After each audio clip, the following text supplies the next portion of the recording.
Hey, the Gators just got to commit. Of course, we talked about that a couple of days ago on Gators Breakdown. But significant developments have occurred recently, Will. Of course, Darnell Stapleton departed for the NFL last week, and then Peyton Joseph made a commitment, which is substantial gain for the interior of the offensive line.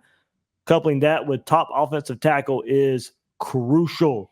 I mean, Will, I think we know Florida needs to enhance the foundational talent profile for that position. All right, let's go to offensive line. If you're watching YouTube, throw it up there for you. Some big-time names here, but let's go. Top two options for the tackle spot. Let's start with Zaire Addison. I'll start with him because he's from the state of Florida. Four-star offensive tackle from Riverview, playing at Sumner, coming in at 6'4", 280 pounds.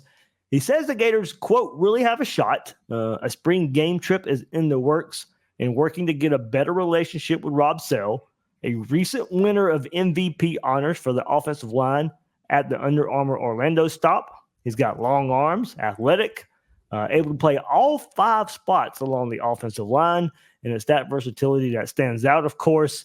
Is getting eyes at tackle at the next level with 36.5-inch arms and athleticism. Clemson with Matt Luke as offensive line coach may be the early team to watch for Addison. And then let's go to 5-star offensive tackle Michael Fasusi from Lewisville, Texas. The Gators have already hosted this big man twice.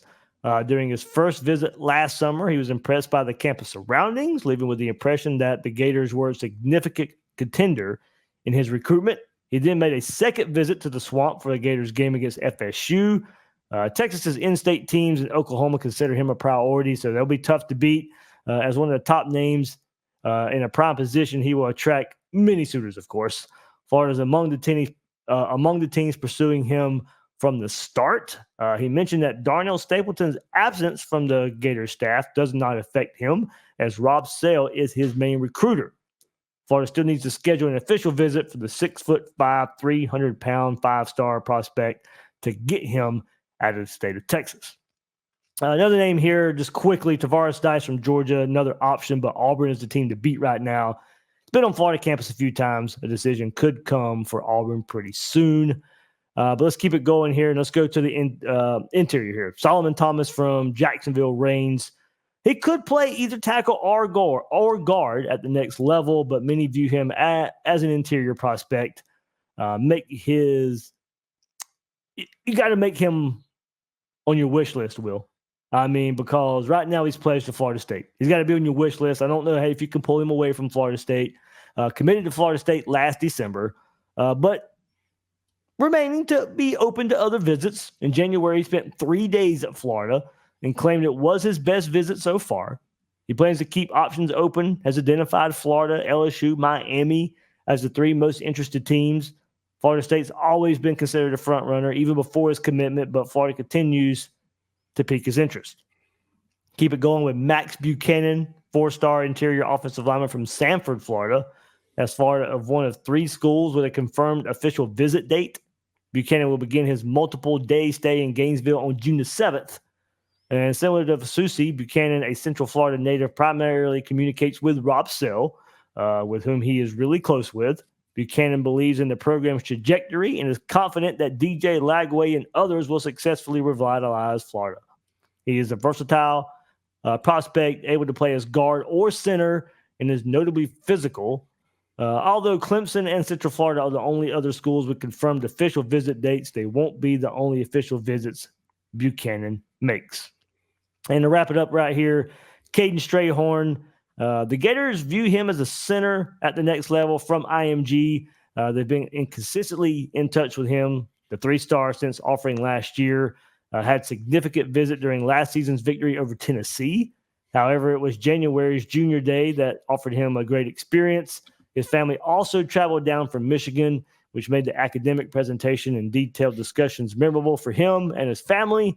Another advantage for the Gators is that the presence of several IMG Academy alumni on the team, including Strayhorn's close friend Najee Harris. However, the departure of Darnell Stapleton may influence Florida's standing with him, as Strayhorn has previously expressed great admiration for the structure Florida had with 2 offensive line coaches. So to wrap it all up here, Will, with offensive line, it'll be interesting to see how and when Napier builds out his staff with Stapleton not owning it any longer and selling that process to offensive line recruits. Are they going to keep the 2 offensive line coach system or go a different route? I think early stages from what I hear, I think Billy Napier's the plan is probably to keep that 2 offensive line coach system. You hear offensive line recruits talk about it a whole lot. Now, it hasn't paid off with top recruit after top recruit after top recruit, but you do hear it mentioned a whole lot. Well, I actually think that's where I was going, is that Florida over the last couple of years has really boned up on the numbers at the offensive line position, and now it's time to really start ramping up the quality. So you think about a guy like Fasusi or Thomas, those guys, top 20 ranked players overall in the country. Those are guys who can be game changers on the offensive line, and Florida's going to have to start winning those battles. Buchanan, Addison, and Strayhorn in the 240s to 360s. Those are very, very good players, but Florida's already brought in a couple of those guys. Like when you think about Fletcher Westfall and Roderick Kearney, those are sort of in that general talent level. But you start looking at Florida's offensive line. Certainly, they brought in Crenshaw Dixon, they brought in Devon Manuel, but those guys are juniors. You've got Damian George, who's a senior, Cam Waits, who's a junior. There's not really a whole lot of depth there in the sophomore, junior, or senior level. You got a bunch of freshmen or redshirt freshmen with guys like Caden Jones, Marcus Maskell, Fletcher Westfall, Noel Portenjagen, Kearney, Bryce Lovett, those guys. And so these guys are all going to have an opportunity to sort of displace those guys if they're more talented. So, again, it comes down to stacking. It's funny. It's nothing that none of the positions we've really talked about are positions where like Florida has giant roster holes, at least at the freshman or redshirt freshman level, which I think bodes well for the offense overall and bodes well for generally sort of the way you want to build a roster. Like, I'm not sitting here going, oh my God, there's a hole, we're going to have to play a true freshman. I'm saying, hey, let's increase the talent level, and maybe one of these guys comes in and plays as a true freshman because he's able to win a battle. We talked about that at quarterback. We talked about that at running back. You can certainly talk about that at wide receiver with Gene, Mizell, Hawkins, and Abrams in the fold. And now we can talk about that on offensive line as well. We're going to get to tight end, and you can't say that there, but for the other positions, you certainly can say that. And a guy like Fasusi or Thomas would just add to that and really ramp up the competition level. Yeah, so just the interesting storylines. Like I said, just got one big recruit, of course, Peyton Joseph. What was your takeaways from that? Of course, I know I talked about it on Gators Breakdown a couple of days ago, but and look, I know we kind of previewed it last week as well. It's pretty much thought that he was going to pick Florida. But I'd like to get your thoughts on getting one of the best interior offensive linemen in the country and the hopefully added by now. He said no package deal, of course, but Antoine Hill, of course, the quarterback, and maybe that storyline working itself out. Well, I mean, look, Warner Robins, Georgia is halfway between Athens and Gainesville. And so when Kirby wants a guy and he's in the state, usually he gets him. So to bring in a guy like Joseph and be able to beat out the big time teams that were after him, that's great. Obviously, it still has to convert onto the field. And a lot of times you get sort of highly ranked tackles who move inside to guard. This guy's a guard from the start, an interior offensive lineman.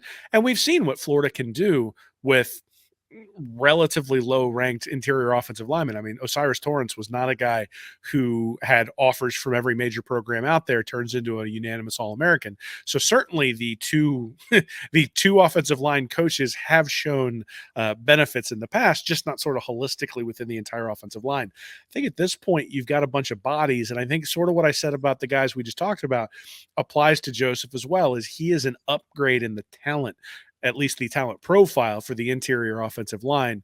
And if you think about what Billy Napier wants to do, and if you think about sort of where the 49ers struggled in the Super Bowl the other day, really getting beat interior, the backup guard for the Niners is one of the reasons why they didn't win that game. And you don't really notice that until it shows up on the film and you see that someone's not necessarily executing. But there were multiple times last year where Mazuka or Richie Leonard struggled, and that really sort of put Florida at a disadvantage in a lot of different places. I know Damian George gets a lot of criticism, and he should, but at the same time, the guards weren't great shakes all year long as well. So adding the talent level to that spot, bringing in a guy from Georgia, a guy that Georgia wanted, and a guy who's a top 100 player. I mean, you can never have too many of those guys on the offensive line. And I think, our buddy Bill Sykes is probably more attuned to this than I am, but the number of top 100 guys that Florida's brought in on the offensive line over like the past decade, you can probably count on one hand. And so when you get an opportunity to bring in a guy like that, it's a big deal, obviously.